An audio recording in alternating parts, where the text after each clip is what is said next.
오늘 우리에게 주시는 하나님의 말씀 로마서 12장 1절부터 8절까지 말씀입니다.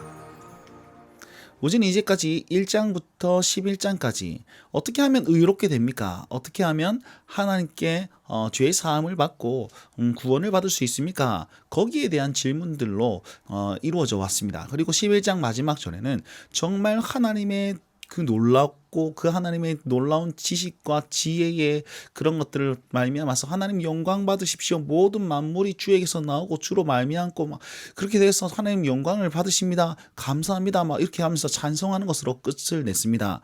오늘 12장부터는요. 그러면 구원받은 신자들은 어떻게 우리가 살아야 합니까? 라는 것을 얘기를 하는데 그것은 거룩한 산제물로 영적 예배를 드리는 것이며 또 이 세대를 본받지 않고 하나님의 뜻을 분별하는 것으로 그것을 이뤄낼 수 있습니다. 라고 얘기를 하고 있습니다. 이 12장 이 말씀은 정말 중요한 말씀인데요. 12장 1절 2절이 근본이 되어가지고 16장까지의 모든 권면들을 뒷받침하고 있습니다. 이 구절이 제일 밑거름이 되어서 13장, 14장, 15장, 16장까지 이렇게 이어져 가고 있다는 것입니다. 그래서 12장 시작은요, 챕터 2, 로마서의 두 번째 제 시간이다라고 생각을 하시면 되겠습니다. 자, 오늘 말씀에 1절 말씀 보니까 영적 예배를 드리라라고 얘기하고 있죠. 어떻게 해요? 너희 몸을 하나님이 기뻐하시는 것으로 드려라. 그것은 뭐 어떻게 하는 삶입니까? 거룩한 산 제물로 드리는 것이다 라고 얘기하면서 우리 몸을 하나님이 기뻐하시는 것에 두어야 하고 또 거룩한 산 제물로 헌신하고 내어 드려야 된다라는 측면으로 얘기를 하고 있습니다. 두 가지를 기억하십시오. 우리 몸이 하나님이 기뻐하시는 것을 쫓아 살고 또 그것을 행하는 삶을 살아야 한다라는 측으로 요약할 수 있습니다. 자, 산 제물은 우리가 살아있는 제물, 죽은 제물이 아니다라는 것과 함께 너희는 지금 영적 상태가 살아있는 자가 되었다라고 얘기를 하고 있거든요. 1절 말씀 보니까 사도 바울이요.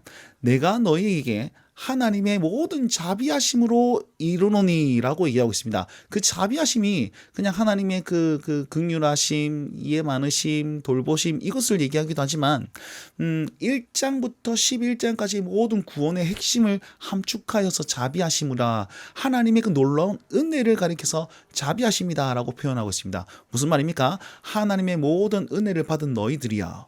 너희가 영적 예배를 드리며 사십시오 라고 얘기를 하고 있는 것입니다. 결국 우리는 신자로서 그 모든 자비하심을 경험한 하나님의 은혜를 경험한 변화받은 주의 백성이니까 우리의 몸을 하나님 앞에 드리며 살라라고 하고 있다는 것이죠. 자, 그러면 몸을 하나님께 드리는 것, 거룩한 산제물로 드리는 것 어떻게 사는 인생입니까? 2절 말씀해 보니까 이 세대를 본받지 않는 것이며 또한 마음을 새롭게 함을 받아서 변화를 받는 것이다 라고 얘기하고 있습니다. 이걸 구분 지어 놓았지만 의미상으로는 같은 의미입니다. 이 세대를 본받지 않는 것과 내 마음을 변화시키는 것, 새롭게 하는 것은 동일한 의미라는 것입니다. 자, 그러면 1절에서는 너희 몸을 드리라, 2절에서는 마음의 변화를 해라. 아하, 몸은 드려야 되고 마음은 변화해야 되는 것이구나 라고 따로 생각하시면 안 됩니다.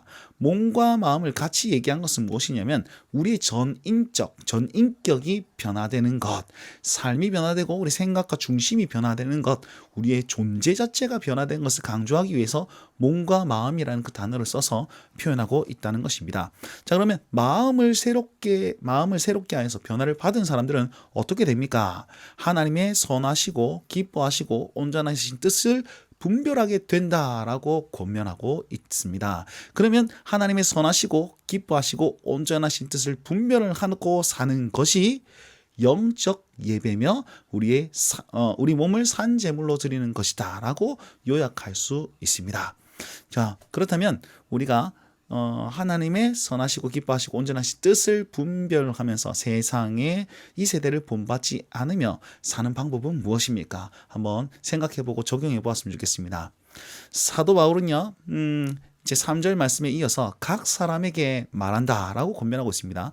1절, 2절은 어떻게 보면 모든 신자들에게 하는 얘기일 것이고 또 각 사람에게 라고 말하는 것은 개별적으로 너희 해당 사항이 다 다르기 때문에 개별적으로 적용해라 라고 말하고 있는 것 것과 동일합니다. 자, 각 사람에게라는 말은 주신 은혜대로 말미암아서라고 얘기하고 있죠.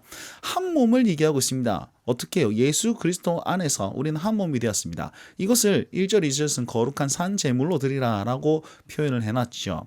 자, 우리는 예수 그리스도의 한 몸이 되었으니까 우리 이 몸을 하나님 앞에 산 제물로 드려야만 합니다. 그런데 우리 이 한 몸 안에는 많은 지체들이 있다. 그런데 그 지체들이 다 같은 기능을 가지고 있는 것이 아니라 다 각기 받은 은사대로 각각 다른 기능을 가지고 있다라고 얘기합니다. 하나됨을 얘기하면서 개별적인 어떤 그 자율성을 동일하게 얘기하고 있죠. 자, 그러면서 구체적으로 이 많은 지체 안에는 예언하는 사람, 섬기는 일을 하는 사람, 가르치는 사람, 위로하는 사람, 구제하는 사람, 다스리는 사람, 긍휼을 베푸는 사람, 여러 가지 은사가 다양하게 주어졌다.